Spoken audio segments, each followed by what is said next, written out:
الحمدللہ رب العالمین۔ تمام تعریفیں اللہ تبارک و تعالیٰ کے لیے اور ہزار درود و سلام اللہ کے حبیب محمد صلی اللہ تعالیٰ علیہ وآلہ وسلم پر۔ جنت کے وارث کون ہوں گے؟ سوال ہے کہ جنت کے وارث کون ہوں گے؟ اللہ تبارک و تعالیٰ کن لوگوں کو جنت عطا فرمائے گا؟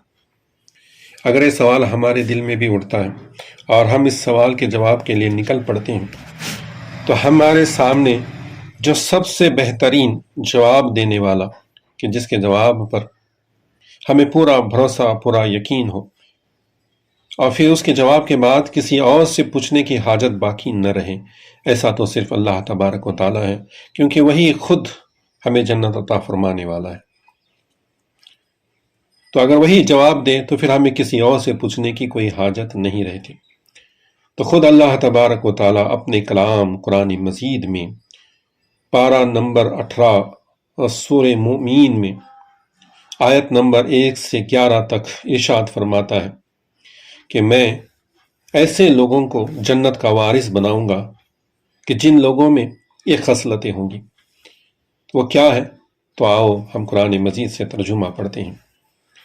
قرآن مجید پارہ نمبر 18 سورہ مومین آیت نمبر 1 سے 11۔ بے شک مراد کو پہنچے ایمان والے جو اپنی نماز میں گڑ گڑاتے ہیں، اور وہ جو کسی بیہودہ بات کی طرف التفات نہیں کرتے، اور وہ کی زکوٰۃ دینے کا کام کرتے ہیں، اور جو اپنی شرم گاہوں کی حفاظت کرتے ہیں، مگر اپنی بیویوں یا شرعی باندیوں پر جو ان کے ہاتھ کی ملک ہیں کہ ان پر کوئی ملامت نہیں۔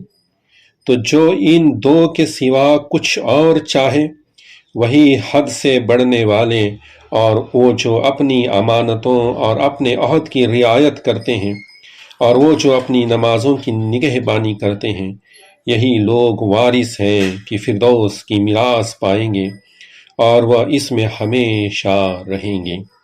صدق اللہ العلی العظیم۔ اللہ کا کلام بھی سچا اور اللہ کے رسول کا کلام بھی سچا۔ اس میں اللہ تبارک و تعالیٰ نے 8 صفاتیں بیان کی کہ جس شخص میں یہ 8 صفاتیں ہوں گی، میں اس شخص کو، اس بندے کو اپنی جنت کا وارث بناؤں گا، اسے جنت عطا فرماؤں گا، وہ اس جنت میں ہمیشہ ہمیشہ رہے گا۔ وہ 8 صفاتیں کیا ہیں؟ تو سب سے پہلے صفات ہے ایمان، کہ ایمان کے بغیر کسی کو جنت نصیب نہیں ہوگی۔ الحمدللہ عز و جل، ہم ایمان والے ہیں، اللہ نے ہمیں ایمان کی بیش قیمتی دولت سے نوازا ہے۔ اور دوسری صفات ہے نماز میں گڑ گڑانا۔ وہ جو اپنی نماز میں گڑ گڑاتے ہیں، اس سے کیا مراد ہے؟ نماز میں گڑ گڑانا، اس سے مراد ہے توبہ کرنا۔ ہماری جو پچھلی زندگی گزری ہے، ہم جانتے ہیں کہ ہم نے اس میں کتنی اللہ کی فرما برداری کی ہے، کتنی عبادتوں کو ہم نے قضا کیا ہے، کس طرح ہم نے زندگی گزاری ہے۔ ہماری زندگی گناہوں میں گزری ہے، برائیوں میں گزری ہے، اللہ کی نافرمانی کرتے ہوئے گزری ہے۔ اور جب ہم اللہ کی عبادت کے لیے کھڑے ہوئے ہیں تو ہماری پچھلی زندگی کی وہ بدکاریاں، وہ گناہ اور وہ ترک عبادت ہمیں یہاں پر چین آنے نہیں دیتی۔ تو اپنی نماز میں گڑ گڑاؤ، اللہ سے توبہ کرو کہ اے اللہ تبارک و تعالیٰ، پچھلی زندگی لا علمی میں جس طرح گزری ہے، اے اللہ تبارک و تعالیٰ، میں اس سے توبہ کرتا ہوں۔ تو تواب الرحیم ہے، تو رحیم ہے، تو رحمان ہے، تو معاف کرنے کو پسند کرتا ہے۔ سو اے اللہ تبارک و تعالیٰ، تو ہمارے پچھلے گناہوں کو، پچھلی خطاؤں کو معاف فرما، اور ہمیں آگے کی زندگی نیکیوں کے ساتھ اور پرہیزگاری کے ساتھ گزارنے کی توفیق عطا فرما۔ تیسری صفات ہے بیہودہ باتوں کی طرف التفات نہ کرنا، یعنی اپنے آپ کو فضول باتوں سے بچانا۔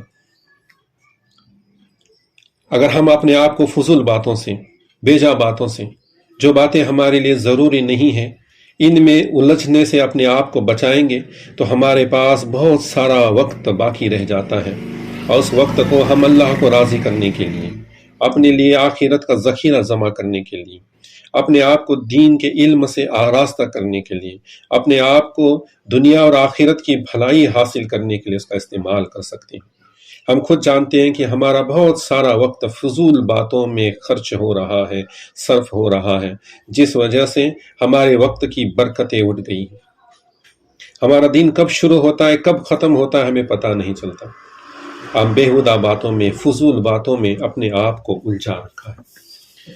فرمایا جاتا ہے کہ کرنے والے کاموں میں لگ جاؤ، ورنہ اللہ تبارک و تعالیٰ تمہیں نہ کرنے والے کاموں میں لگا دے گا۔ ٹی وی دیکھنا، فلمیں دیکھنا، ڈرامے دیکھنا، کھیل تماشے، فضول باتیں، ان فضول باتوں سے اپنے آپ کو بچائیں گے، بیہودہ باتوں سے اپنے آپ کو بچائیں گے تو ہمارے پاس بہت سارا وقت رہ جائے گا، ہمارے وقت میں برکت آئے گی، اور اس وقت کو ہم اللہ کی عبادت میں، اپنی دنیا اور آخرت کو بہتر بنانے کے لیے صرف کر سکتے ہیں۔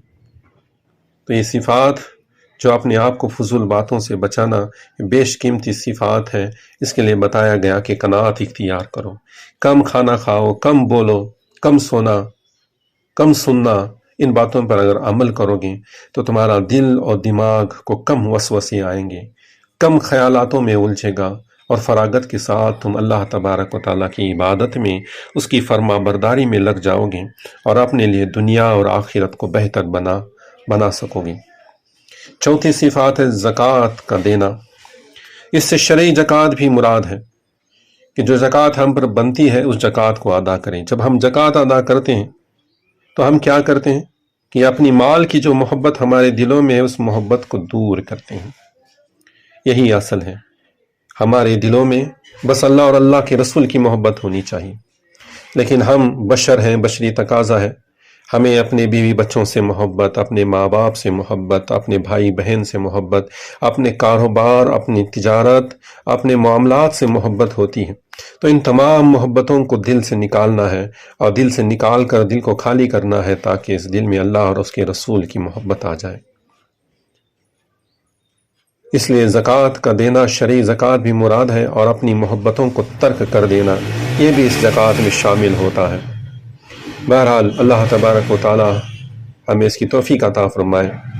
اور زکوٰۃ سے جو مراد ہے وہ یہ بھی ہے کہ ہماری جو تمام ذمہ داریاں ہیں، ان تمام ذمہ داریوں کو ادا کرو، اس کے ساتھ ساتھ غریبوں، محتاجوں، مسکینوں کا بھی خیال رکھو، اپنے زائد مال سے صدقہ و خیرات بھی کیا کرو، تاکہ دل سے یہ تمام محبتیں دور ہو جائیں اور جگہ اللہ کی محبت کے لیے خالی ہو جائے۔ پانچویں خصلت ہے شرمگاہوں کی حفاظت۔ شرمگاہوں کی حفاظت، آنکھوں کی حفاظت، اپنے حیا کی حفاظت، اپنی عزت کی حفاظت۔ اللہ تبارک و تعالیٰ نے انسان کو ایک فطری تقاضا دیا ہے، اسے بھوک لگتی ہے تو کھانا کھانے کی ضرورت ہے، پیاس لگتی ہے تو پانی پینے کی ضرورت ہے۔ اسی طرح اللہ تبارک و تعالیٰ نے انسان کو ایک فطرت عطا فرمائی ہے جس کے تحت اسے پیار، محبت و جنسی تعلقات کی ضرورت ہوتی ہے۔ تو اس کے لیے بتایا گیا کہ اللہ تبارک و تعالیٰ نے نکاح کی نعمت عطا فرمائی ہے کہ نکاح کے ذریعے اپنی اس فطرت کو پورا کریں اور اپنی آنکھوں کی اور اپنی حیا کی حفاظت فرمائے۔ اور جس نے اپنی آنکھوں اور اپنی حیا کی حفاظت فرمائی، اللہ تبارک و تعالیٰ اس کے ایمان کی حفاظت فرمائے گا۔ حضور صلی اللہ تعالیٰ علیہ وآلہ وسلم نے ارشاد فرمایا کہ جس نے اپنی زبان اور اپنے شرمگاہوں کی حفاظت کا مجھ سے وعدہ کیا تو میں اس کے لیے جنت کی بشارت دیتا ہوں۔ اور اس کے بعد چھٹی خصلت جو ہے وہ حد سے نہ بڑھنا۔ ہم انسان ہیں، بندے ہیں اللہ تبارک و تعالیٰ کے، تو ہماری بندگی کا تقاضا ہے کہ ہم اللہ تبارک و تعالیٰ کے بتائے ہوئے راستے پہ چلیں، شریعت کے پابند رہیں، ہمارے گلے میں ہمیشہ بندگی کا پٹا بندھا رہے، شریعت کی پابندی کریں، اللہ نے جن باتوں کو کرنے کا حکم دیا ان تمام فرضوں کو ادا کریں، جن باتوں سے منع فرمایا ان باتوں سے رک جائیں، جن باتوں کو حرام قرار دیا ان کے پاس بھی نہ جائیں۔ یہی زندگی ہے۔ علامہ اقبال فرماتے ہیں کہ تیرے آزاد بندوں کی نہ یہ دنیا نہ وہ دنیا، یہاں جینے کی پابندی، یہاں مرنے کی پابندی، وہاں جینے کی پابندی۔ تو حد سے آگے نہ بڑھیں۔ اس کے بعد 7واں ہے امانت اور عہد کی رعایت،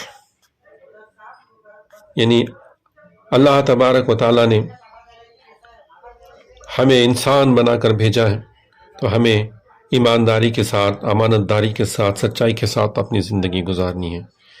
کبھی بھی کسی طرح کی امانت میں خیانت نہ کریں، کسی سے وعدہ کیا تو اس کو وعدے کو خلاف نہ کریں، اپنے اقتدار، اپنے عہدے، اپنی طاقت کا ناجائز فائدہ کبھی نہ اٹھائیں، ہمیشہ انصاف کا معاملہ کریں، نہ اپنے ساتھ نا انصافی ہونے دیں اور نہ دوسروں کے ساتھ نا انصافی کریں، نہ جھوٹ بولیں اور نہ جھوٹ پر قائم رہیں، سچ بولیں اور سچ پر قائم رہیں۔ 8ویں صفات ہے نمازوں کی نگہبانی۔ ہم نماز سے ابتدا ہوئی تھی کہ نماز میں گڑ گڑانا، اب آخری میں صفات آتی ہے نمازوں کی نگہبانی۔ پہلے نماز بتایا گیا کہ نمازوں میں گڑ گڑانا، تو نماز میں ہم خشوع و خضوع اختیار کریں۔ اب فرمایا جا رہا ہے کہ نمازوں کی نگہبانی، تو ہمیں اپنے نمازوں کی نگہبانی کرنی ہے۔ نگہبانی سے کیا مراد ہے کہ پابندی کے ساتھ 5 وقت کی نماز پابندی کے ساتھ ادا کریں، نماز کی اس کے تمام حقوق کے ساتھ اسے ادا کریں، اس کے حسن کے ساتھ ادا کریں، یعنی پوری طرح سے کامل وضو کریں، اپنے لباس کی پاکی کا خیال رکھیں، طہارت کا پورا خیال رکھیں، جسمانی و قلبی طہارت کا خیال رکھیں اور وقت پر اپنی نمازوں کو ادا کریں، وقت پر اپنی نمازوں کو ادا کریں خشوع و خضوع کے ساتھ۔ حضور صلی اللہ تعالیٰ علیہ وآلہ وسلم نے فرمایا کہ سب سے بدترین چور وہ ہے جو نماز میں چوری کرے۔ تو صحابہ کرام نے عرض کیا کہ یا رسول اللہ نماز میں کیسی چوری؟ تو آپ نے فرمایا کہ جو لوگ ٹھیک سے وضو نہیں کرتے، جو لوگ ٹھیک سے پاکی کا خیال نہیں رکھتے اور جلدی جلدی رکوع اور سجدہ کرتے ہیں، یہ نماز کے چور ہیں اور یہ بدترین چور ہیں۔ تو نمازوں کو اس کے حقوق کے ساتھ، اس کے حسن کے ساتھ ادا کریں، اور اس کے ساتھ ساتھ جو نماز کی نگہبانی فرمایا گیا ہے تو نماز کو وقت کے ساتھ ادا کرنا ہے، تو ہمیں اپنی زندگی کے ہر معاملات میں ہر کام کو وقت کے ساتھ ادا کرنا ہے،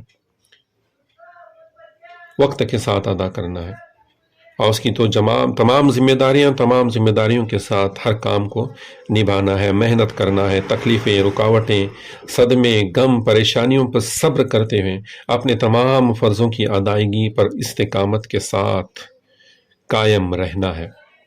اگر یہ 8 خصلتیں ہم اپنے اندر جمع کر لیں گے تو انشاءاللہ تبارک و تعالی ہم ان لوگوں میں شامل ہو جائیں گے جن کے بارے میں اللہ تبارک و تعالیٰ نے ارشاد فرمایا ہے کہ وہی لوگ ہیں کہ جو جنت کی میراث پائیں گے اور وہ ہمیشہ ہمیشہ اس میں رہیں گے۔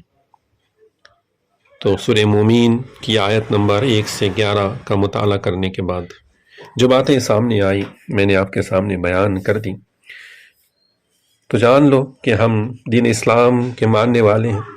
دین اسلام نے ہم پر جو باتیں فرض کی ہیں، نماز، روزہ، حج، زکوٰۃ، جن باتوں کو حرام کیا ہے ان حرام باتوں سے بچیں، فرضوں کو ادا کریں، اور ان 8 خصلتوں کو جو آج ہم نے قرآن مجید سے سماعت فرمائی اسے اپنی زندگی میں اپنائیں، تو ہم بھی ان لوگوں میں شامل ہو سکتے ہیں جن کے بارے میں بشارت دی گئی ہے کہ وہی لوگ ہیں جو جنت کی میراث پائیں گے۔ کتنی بڑی سعادت ہوگی کہ اگر ہمارا نام ان لوگوں میں شامل ہو جائے۔ بس اللہ تبارک و تعالیٰ سے دعا ہے کہ اللہ ہمیں کہنے اور سننے سے زیادہ عمل کرنے کی توفیق عطا فرمائے اور اپنی رحمت سے سعادت مند کریں اور کامیاب لوگوں میں ہمارا شمار فرمائے۔ اللہ تعالیٰ ہمیں نمازوں کی پابندی عطا فرمائے، سچائی پر قائم رکھیں، حلال رزق عطا فرما کر ہمیں دل کی پاکی عطا فرما کر ہماری مدد فرمائے، اور ہماری زندگی اسلام پر گزرے اور موت آئے تو ہمارا خاتمہ بالخیر ایمان پر ہو۔ ہمارے کلام اور دعا کا اختتام اس پر کہ تمام تعریفیں اللہ تبارک و تعالیٰ کے لیے، وما علینا الا البلاغ المبین۔